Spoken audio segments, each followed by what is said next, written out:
Mwami ndi mutumaki bamukwatira mitala wa mugga ate naawuluma nti baleete omwami azirukire. Bannange endwadde eteekutte tekwefunguzisanga mwami wakalwala akayuteyute atowooza nti liri neno liizita kabeera keewaniko ng'akamakobe anti ogalengera waggulu gy'obeera nti ganaabalendeko eŋŋunda. Bannange nange esinzidde kusinzi n'engoberera ekkobe kubanga nkimanyi bulungi nti obulwa bwe buliisa enkoko omuddo obuziba ate era munnange ate nange njagala ngende muwulule okufaananako omusale w'amatu ayambadde omudaali. Wendi wano ntudde bubya kubanga obuwombo bwewunzika naye nga wendi wano ndi ku malaalo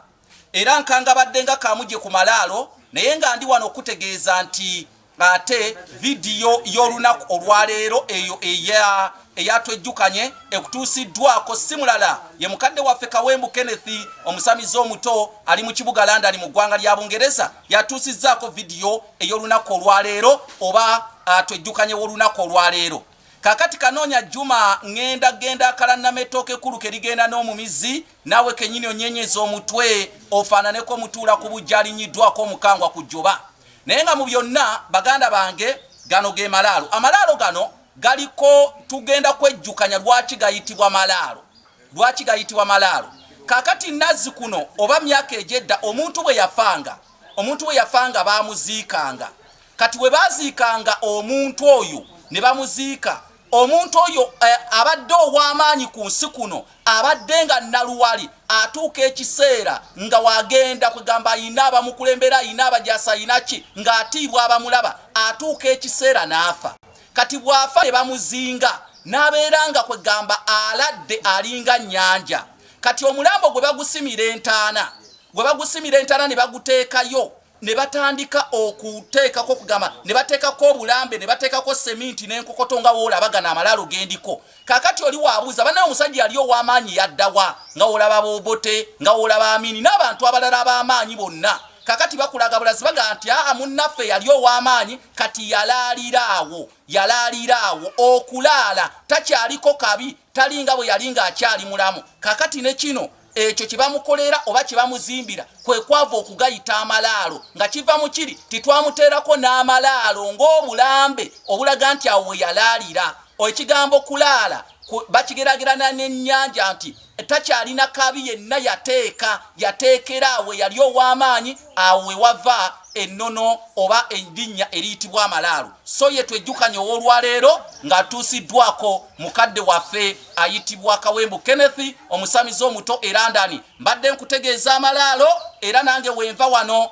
genda muwulule nfaananeko omusale w'amatu ayambadde omudaali naye nga nkutegeezezza nti ennamba yange ey'essimu yeeyo wagira Kanonya project ate mu ngeri ey'enjawulo twejjukanye ono nga watutuusiddwako mukadde waffe. Nange sijja kulwa mu bigambo kubanga okulwa mu bigambo ensejjera egula omuddu kubanga nze nkimanyi munsuza ku mpagi nga mutwalo kaŋŋende akawunguko emmandwa keeyita mu bikajjo. Sengavuddemu ngazzeemu nga wassa omugumba omunafu kubanga si mwana ate si lubimbi bw'ati abasse aga naaga wambwa liyatte ebulugu mu butambala. Baganda bange mwebale nnyo mwebalire ddala okunkonera kubanga ebigenge bikonera ngalo bwe mutyo ne muntwala ekibaaze ensekere kyeyita mu kiwalaata. Nange saagala kwesumagga ng'omusagga gwa Nakkobyo kubanga akadde kalabika okubeera nga kantungidde enkanamo ng'ayomba n'ayonsa. Atutunuseeyo si mulala amanya yenze Kanonya Juma tuli balangira abave Bukerekere tweddira Mamba Kakoboza akabbiro Gongolo Nakawuka era nga tusibuka mu Kabaka Bukulu Kimale empaka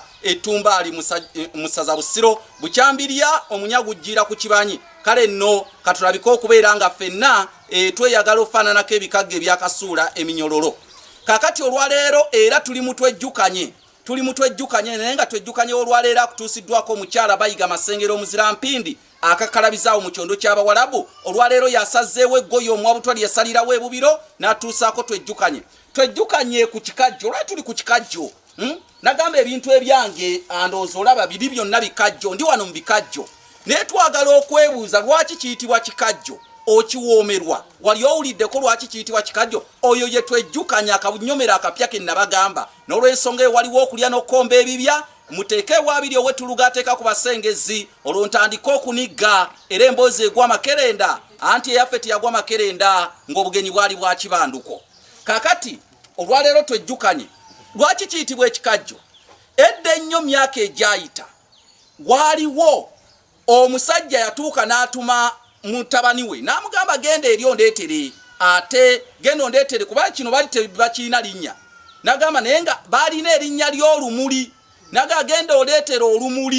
olumuli luli oluwooma kubanga wokitunuulya kifaanana n'olumuli genda ondeetere olumuli luli oluwooma kakati ndowooza omwana yafuna okubuzaabuzibwa ate mu kutema yatema luli lumuli lwe tumanyi obulungi okusinziira ku nnono bwe bati batugamba kakati omusajja n'asunguwala nnyo n'amugamba kati jjukira nti yewe yakimulaga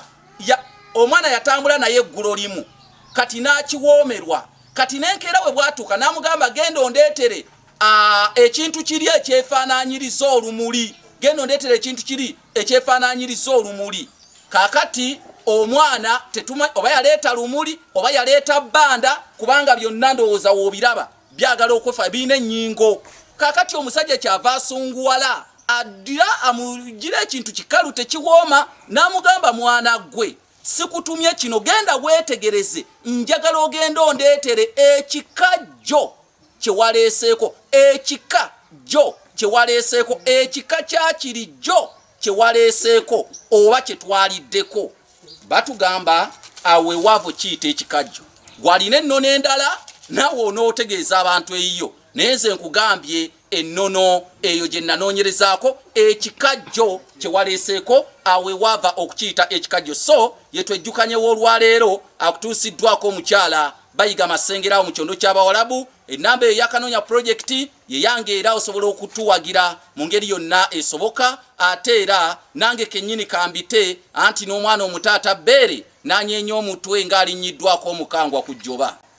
sebana kuba ekiina nti nasuze mu ggulu emukono oba nange sijja kukekeranga kasujju agamba nti embuga eyange ndigikuba mu ggulu n'omubuuza nti mu ggulu nga wala nnyo gwe kasujju okubayo embuga n'olw'ensonga eyo mwebale nnyo bannange mwebalire ddala nange kennyini nkyakyanca nsugumbya njagaana mbuusa kumunga ku nguvu n'okusituza abiri nga nkazalujja mwebale nnyo okubeera nga buli kaseera mumpa ekyanyi ow'amali bukyawe ennoga ne mutaba nafubitiza eriyuliza omufu olubugo gy'obeera nti emagombe eriyo empiso anaatunga kale nno mu mbeera efaananako bw'etyo ngenda kuyita lukootezo ng'akoze ettimpa kubanga nze wendi nnyo okubasomesa anti mbaawo ng'ekibuga ekikuuma empindi naye ate njagala okimanye nti eyakusinze aba yakusinze ensekera ekwetissa omugina oba eyakusinze aba yakusinze ensekera amagye gabiikira buddu ate egaalulira kyaggwa ate mu mutwe gw'omwennyini kale nno mu mbeera efaananako bw'etyo Kanonya Juma omulangira w'ebukerekere nate ngobye bumale kubanga obusonzi bwekunya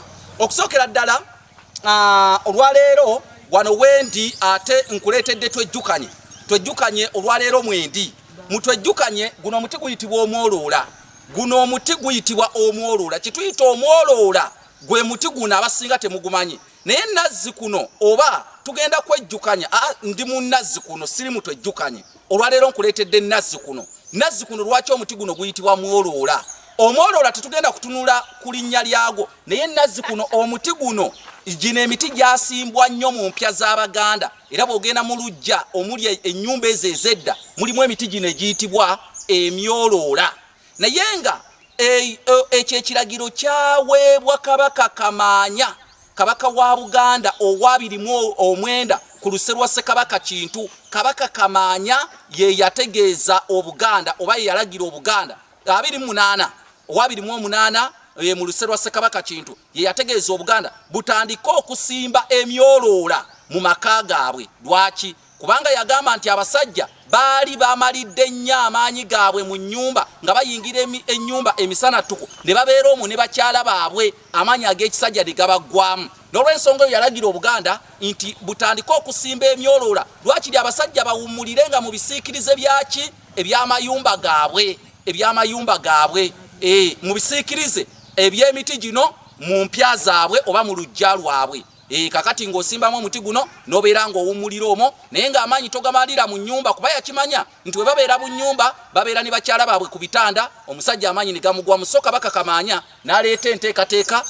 emiti gino gisimbibwe nga mu mpya z'Abaganda so nno bannange oyo yennazi kuno w'omuti guno oguyitibwa omwoloola naye nga atuusiddwako mukadde waffe Mutibwa Thomas ali Ireland awo okuliraana Bungereza era mu mbeera efaananako bw'etyo ennamba ya Kanonya project yeeyo ate era nammwe mwongere maaso okwagira naddala nazzi kuno ono ebintu bigende akala nametooke kuluka erigenda n'omumizi bannange tunaddamu amakulu biruga bakubira enkyakaala.